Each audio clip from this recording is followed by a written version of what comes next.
at a time where really difficult images are being associated with Islam. We have a long legacy of contribution to the world in its entirety. And that legacy and that contribution and that notions should not be hijacked by rogue organizations. And the world and the media should not do the injustice of associating the classics with the fake. What did this Muslim world look like inside? The first, it was a civilization with humanity. It felt and supported and helped other humans.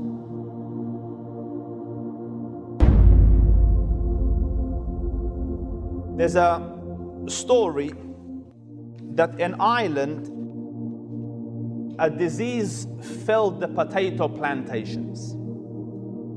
And their main food was potatoes in Ireland, especially amidst the poor. There was very little food produced that year.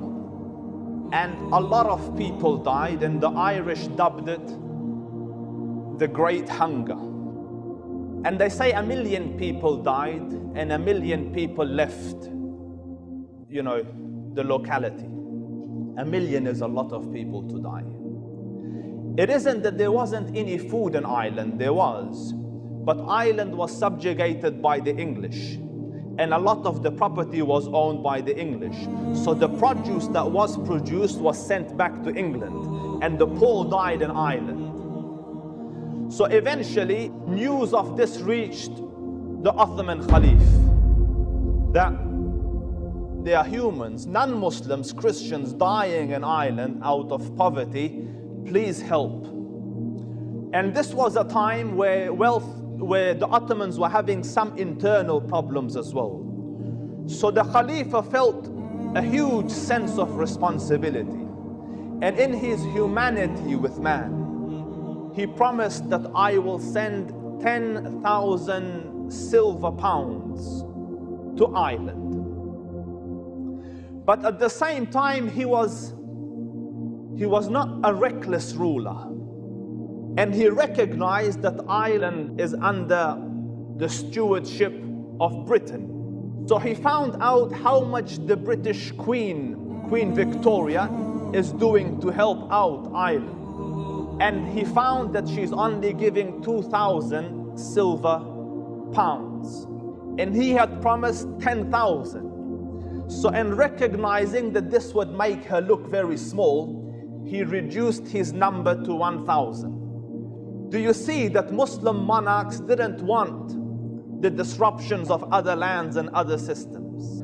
But he said, I have made a promise of 10,000. I have to take goods to them equivalent to that sum, although in money I will give only 1,000. So he sent 1,000 silver coins, which comes to 1 million something in our currency, pounds, to them. And then he sent 5 shiploads of grains. There was no income to expect, no business. This is just helping his fellow man. And when it reached there, the people were very overwhelmed. And the nobles of Ireland wrote this letter of thanks and gratitude back to the Sultan. And it reads a little like this. We, the noblemen, gentlemen, and inhabitants of Ireland, want to express our thanks and gratitude for the Ottoman Sultan's magnificent assistance. The Sultan's assistant response to this aid call displays an example to European states. Numbers were relieved and saved from perishing through this timely act. We express our gratitude on their behalf and hope that the Ottoman Sultan and his dominions will be saved from the afflictions which have befallen us.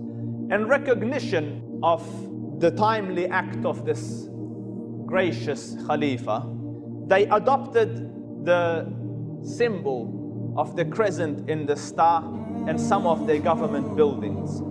And today, their soccer team wears this proudly on their shirts in memory of what the Ottoman Caliph had done for them at a time when very few would come to their aid.